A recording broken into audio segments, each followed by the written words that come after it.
শাহী গার্ডেনে আপনাকে স্বাগত। আর আমি শাহিদুর।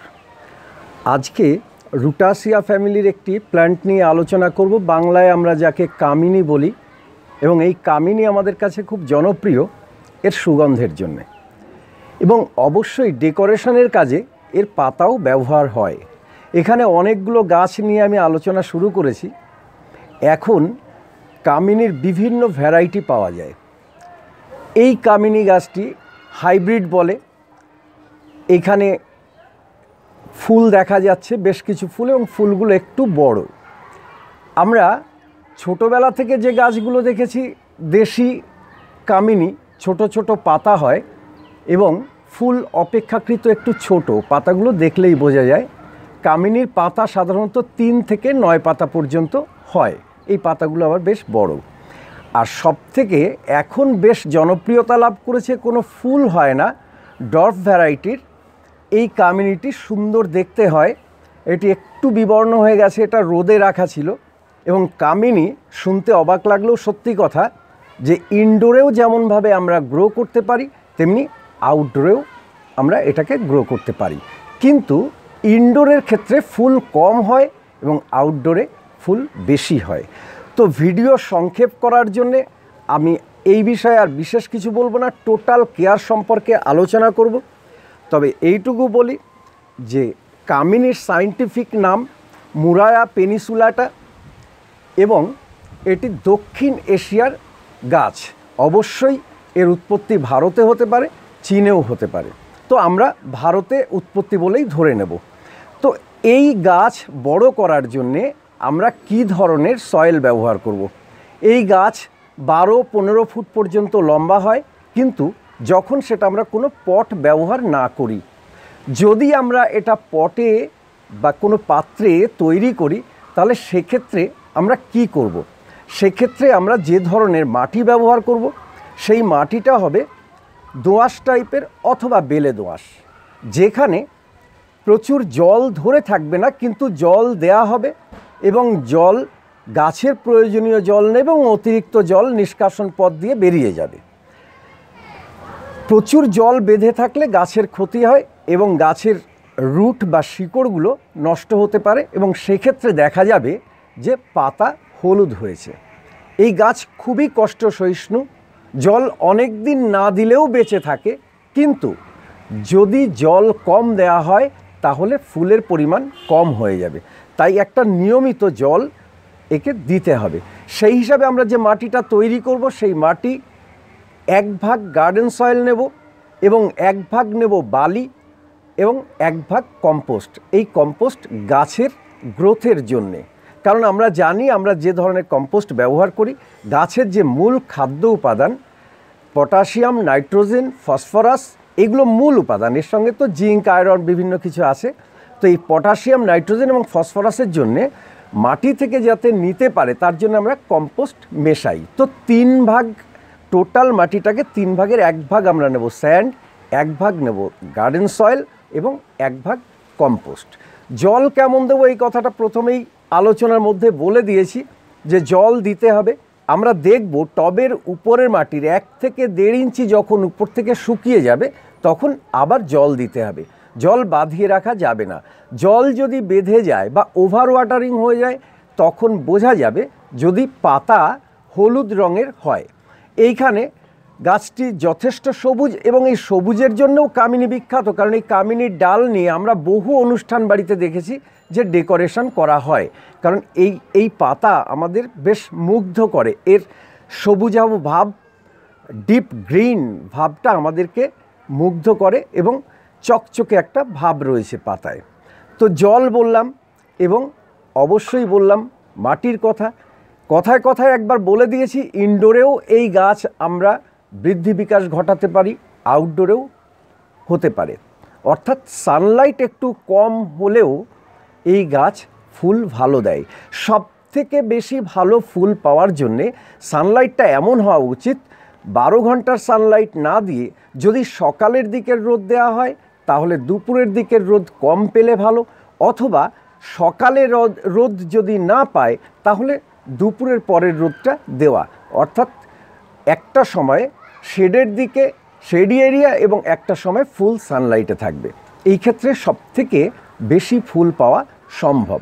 এবং এই অবসরে বলে রাখি যে ফুল কিন্তু সারা বছরই মোটামুটি দেয়।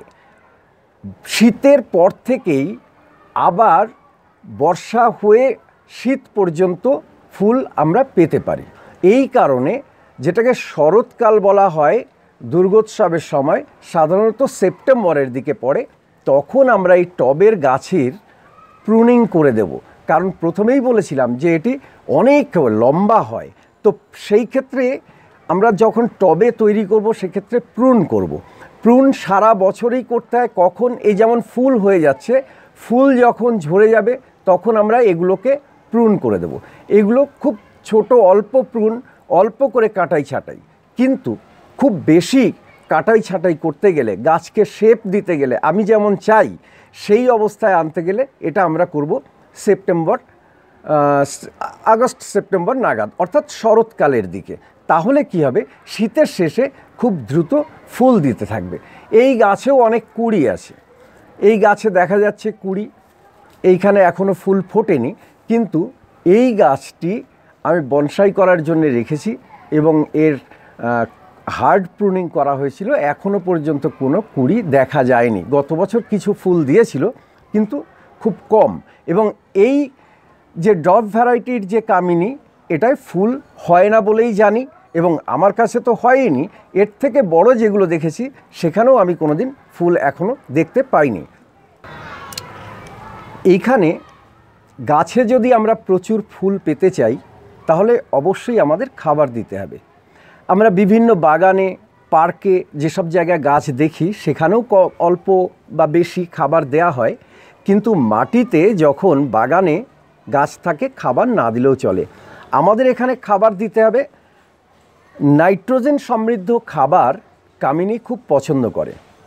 মাসে একবার খাবার দিলেই চলে, কিন্তু আমি বলবো যে ফুলের সময় 20 দিন অন্তর দিলে ভালো, না হলে মাসে একবার দিলেও চলবে, তাতে ফুল বেশি পাবো। যদি খাবার না দেয়া হয় তাহলে টবের মধ্যে যতটুকু খাবার আছে ততটুকু নেয়ার পর আর বেশি ফুল দেবে না।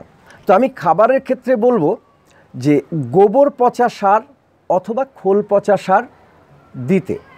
কারণ আমরা জানি গাছের প্রধান খাদ্য উপাদান হলো নাইট্রোজেন, ফসফরাস, পটাশ।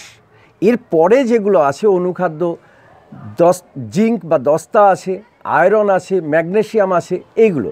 তো আমরা যখন রাসায়নিক সার এনপিকে আমরা যখন দিয়ে থাকি, নাইট্রোজেন, ফসফেট, পটাশ দিয়ে থাকি, সেই ক্ষেত্রে আয়রন, ম্যাগনেসিয়াম বা এই ধরনের যে জিঙ্ক, এগুলো পায় না।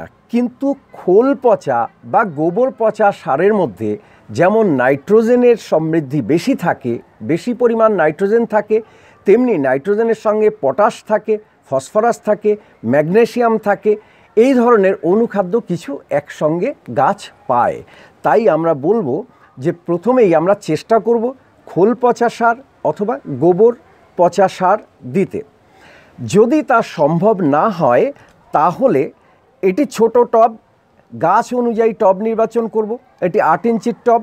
যদি 10 বা 12 ইঞ্চির টব হয় সেক্ষেত্রে আমরা 1 চামচ ডিএপি এবং 1 চামচ এনপিকে, সেই এনপিকেরও বিভিন্ন রেশিও থাকে, তো আমি বলবো ইকুয়াল রেশিও যেটা 15-15-15 বা 19-19-19 এই ধরনের যে রেশিওগুলো, সেই 1 চামচ এনপিকে এবং 1 চামচ ডিএপি আমরা গাছের চারিদিকে দিয়ে দেব, কমপক্ষে অন্তত মাসে একবার।